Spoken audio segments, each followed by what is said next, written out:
Hallo und herzlich willkommen. Ich sitze hier im Tourbus mit den großartigen Pierce the Veil und zwar mit Mike und Heini. Yay! Yes, I almost got the first part, almost. And then I was like, I don't speak German, so. You can say hello right now. I can say, hello. Hello. You're nice. It's nice.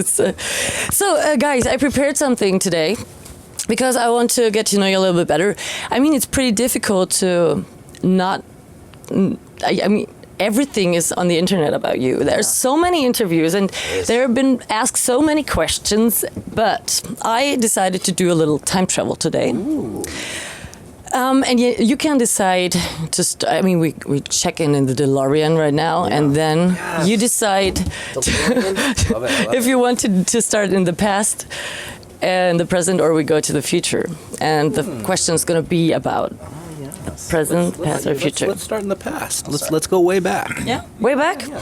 Cool. So the easiest thing, because the questions are on this notes, and we do this randomly right now. Ooh. Ah. What's it gonna be? Oh, have you ever thought about quitting music? Have I ever thought about quitting music?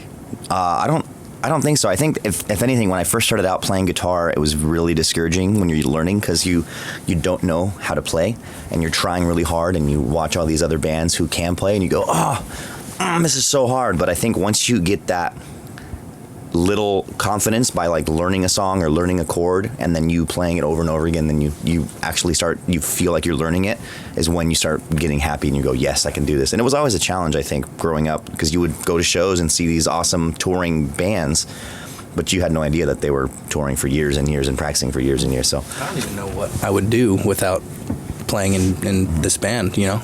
Is there no plan B? No plan B. I'd be living on the streets probably. in Berlin, freezing. Berlin? Yep, freezing my ass off. What was the first show you've seen? The first band you've seen live? I can remember the first like real big show because I used to go to a lot of like little small rock shows, little, you know, with my local bands, you know, nothing too crazy. But the first time I went, one of my aunts got my cousin and I tickets from the radio, and it was Korn, Powerman 5000, and Papa Roach. And I've never seen like a real show with real production. That's a tour right there. There was a tour, and I was just like, oh, see, and it was like,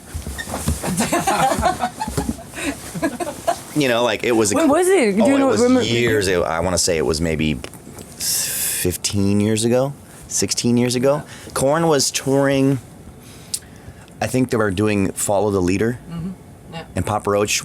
No one knew who Papa Roach was. Yeah. And they put the, you know, they put the Last Resort song out and exploded, you know, but that was like right during that time. So it was a long time ago, but I was a little kid. I was like, you know. My first like big show was Blink-182 in Unwritten Law and Sprung Monkey. Yes, Sprung Monkey. At a venue called Soma in San Diego. The venue's still going. And I just remember it was like the first time I went in like a big circle pit, and it was just crazy. I was scared because there were so many people, and I was used to like, you know, 100 people shows, little shows, and this was a big one. And it was definitely, it definitely changed my life. And yeah. Because my first show was like Green Day in Yes. 98 or something. So crazy. So crazy. 500 people pull or something. Were you guys afraid of turning 30? Ooh, Dirty 30. 30. I don't think anyone's ever stoked to turn 30. Is that like you know, halfway point? Is that the midway of? But the good thing is we still feel young. Yeah. And we still look like babies. Yes. But I've lost my shaver on this tour, so I'm You're gonna grow it out. I'm gonna look really old by the end of this one. But shaved like a baby. Yeah, but I think also I'll feel too. Yeah, we all. I think especially with this new record, when we finally finished this record, I think all of us felt like a new band again. So it was almost like, I know people say like, "Oh, you've been in a band for like 10 years. How's it feel?" We're like, I feel like we just started again, like because you're starting fresh. You got a new album. You got to play new songs, playing new shows. You know, sky's the limit. Yeah.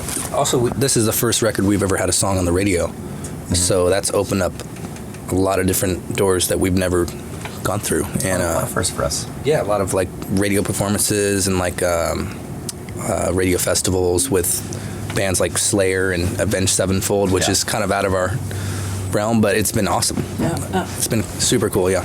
So it's good to turn 80. 80. 30. So good. So good. We mean in 50 years.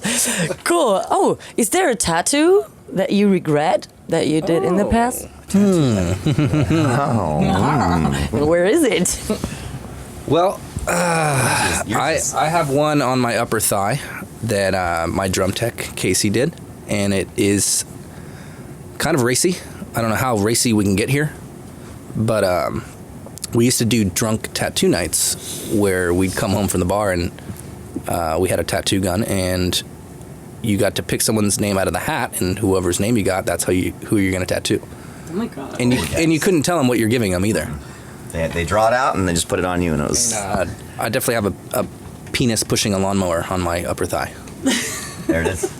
That's on the internet for sure, probably too. So Is it sure. okay? And you regret it? You regret it, or you leave it there? It's actually one of my favorite tattoos. Sure. Yeah. Sure, yeah, but I don't think I regret any of my tattoos. If anything, I might have. you got that neck tat that you didn't expect. Well, yeah, I wasn't. I was trying to get something like really, really small, You know, behind the ear. like a little cute little, woo, whatever. And she drew it. She put it on me. I was like, and I can't see it. It was behind the mirror. And then after I got it done, everyone's like, "Whoa, you got a giant Mickey Mouse! It's so big." I was like, "Oh, it looks way bigger than I thought it would look." So now, Which is a good thing though, because I don't mind it. I don't mind it. And back then I had really long hair. So now when it's short, you can it's really obvious now. So I'm like, call it his neck tat. my neck tat. But it's not. Was it supposed to be this big?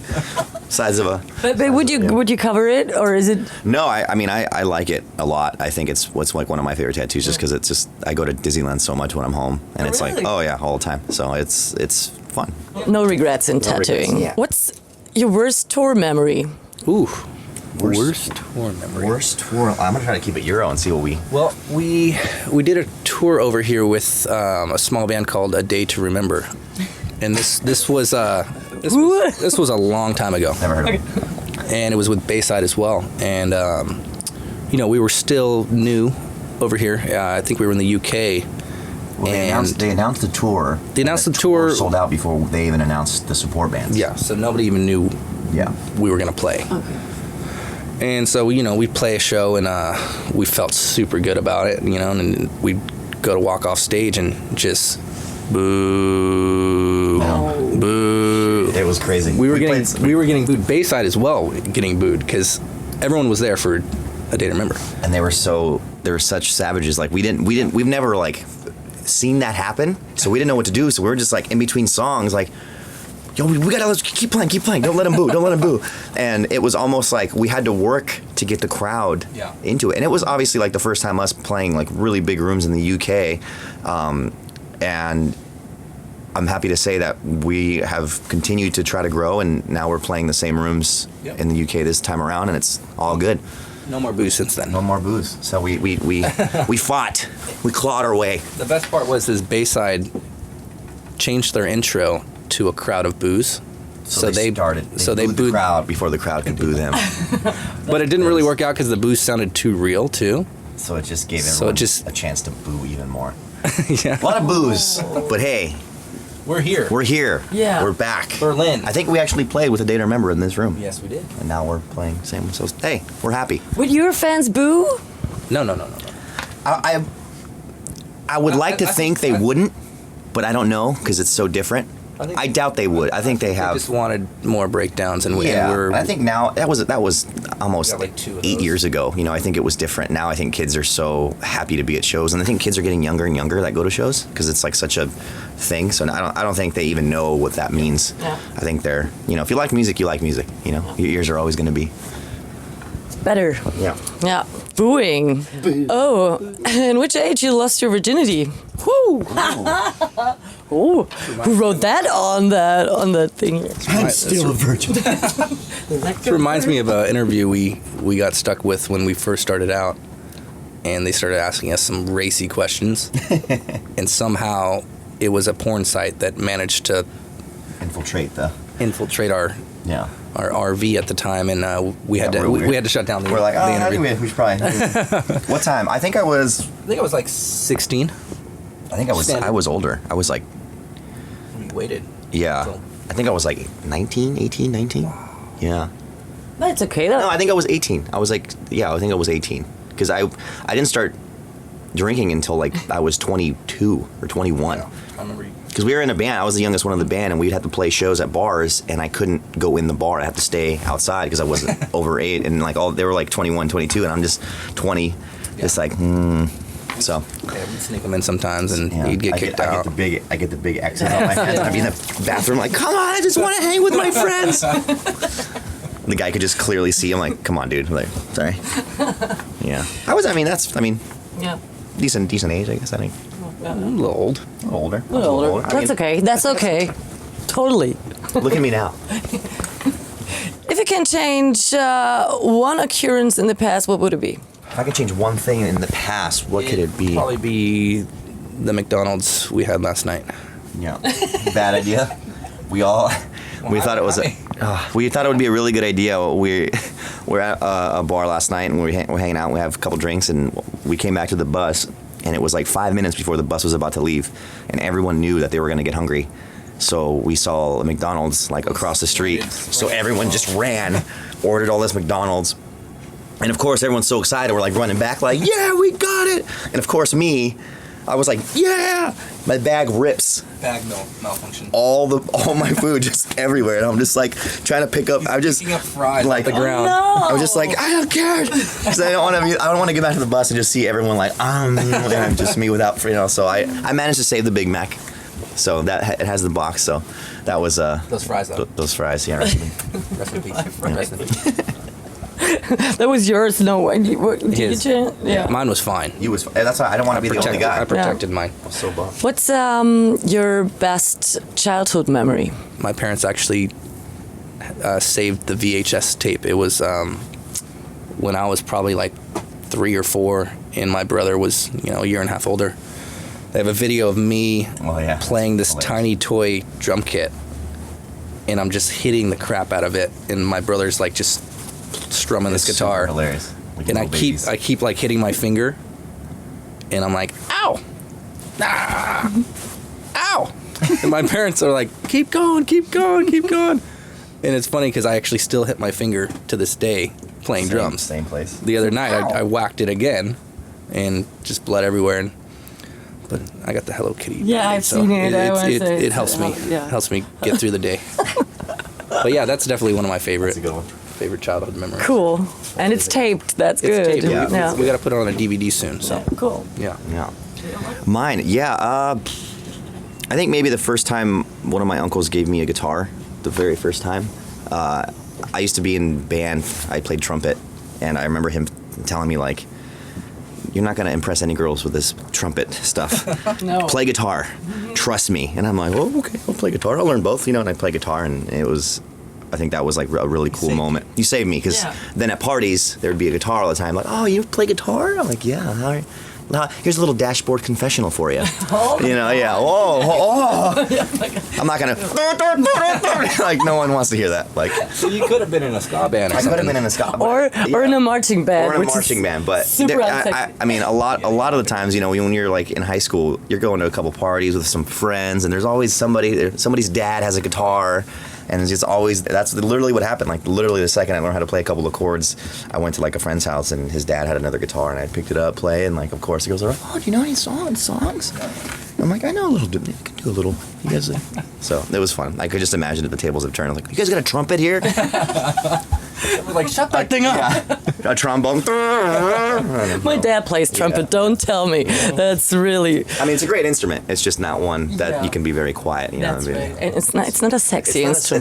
It's like there's a spit thing that you have to empty. No. Will Ferrell with the jazz flute. That's sexy. That's sexy. The jazz flute. Yeah. Mr. Burgundy, play jazz flute. Play jazz flute for.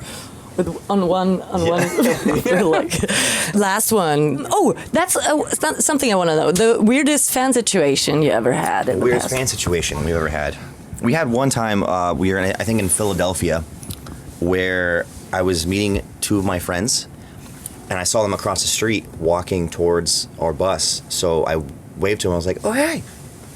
They're like family friends. Yeah, like family friend. Like it was like my best friend's sister and her husband or whatever. And I go, hey, what's going on? Come on. So I cross the street, and and I'm walking with them, and we walk to the bus, and we get in, and I sit down, and what is that? There's a boinging going around. I don't know what that sound is. Somebody's phone. But anyways, so we sit down, and it's two of them, and then two other younger people get in, and we're all on the bus together, and we all figured they're friends of my friends. I'm like, yeah. So I'm like, oh, how's it going? I'm hi, nice to meet you guys, and they, hi, how's it going? And then I looked at my friend, and I was like, so who are, and they go, they gave me like the no look, and I'm like, and I had to go, oh, who are you guys? And they're like, oh, we're fans. We just thought you were waving at us. So they just came on the bus and sat down with everybody, and I'm just like, who are you? What do you do? Who are you? Why are you here? Most ballsy fans. They just sat down, and then we had to kind of go, oh, yeah, sorry, we can't really have you hang here. And they went, oh, okay, see you later. And they just left. We're like, who does that? Because, when we're on tour, it's like the bus is like our home. It's like our house. It's like, and when you have just... anybody can just, with the doors open and you're walking up, like somebody can be right behind you and they can walk up and sit down and they're like, hey, pop open a beer, like, hey, how's it going? Like, who are you? You're not supposed to be here. So that was weird. Yeah. And it was really awkward to tell them to, like, they had to leave. But they were, like, really cool. And I think they just thought, I don't know what they were thinking, like, maybe nothing. They were like in shock because they were fans and like, oh my God. He said to come on the bus. That's 100%. Yeah. They achieved their goal that night, so they're happy. I'm gonna start doing that when we do like festivals. So I'm just gonna see like the Metallica guys and just walk in. We talked about them often, and I'm wondering if they actually know that's who we're talking about. Yeah, we'll never know. We'll never know. Maybe. Yeah. Hi. Cool. Awesome. So let's go back. No, we need to go back to where do you want to go? To future or to present? Let's do the future. Sure. Future? Yeah, fantastic. Little future stuff.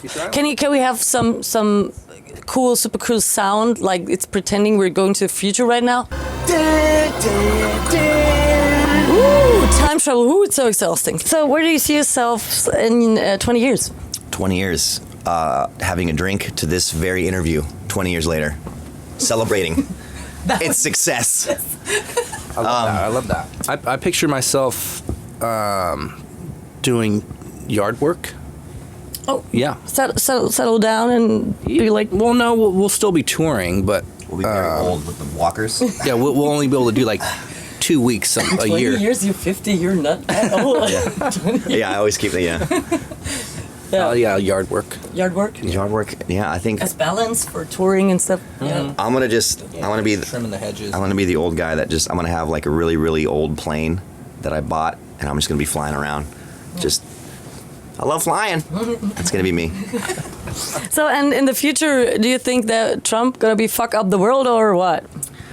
I don't know. I really hope not. I really hope it's way less bad as everyone says it's going to be, but... I always hope for the best. Always hope for the best. Expect the worst, hope for the best. Yeah, I'm actually really glad we're over here right now because it would be crazy. It looks like it's flipping out over there, so hope for the best. Yeah. Fingers crossed for that. So, last future question, then we go to the present. Ooh. You're doing a lot of festivals. I've seen you doing a lot of festival shows next summer.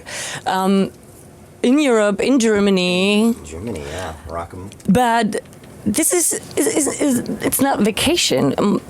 If it's work for you, well, if you're going. This tour is called the European Vacation Tour. Right. On the low. Yeah. Because after we finished our new record, which took us forever. Yeah. We're like, fuck yeah, we finally get to tour, and it's seriously like we're on vacation right now because we get to play all these new songs and just playing shows in general is like our number one thing. So, and I think for us too, we've been trying to kind of break through over here in Germany and in Europe and stuff. This is our very first time headlining all these places. So, I think we need to just keep coming back and playing these shows because I know we have fans here, and I hope to get new fans here.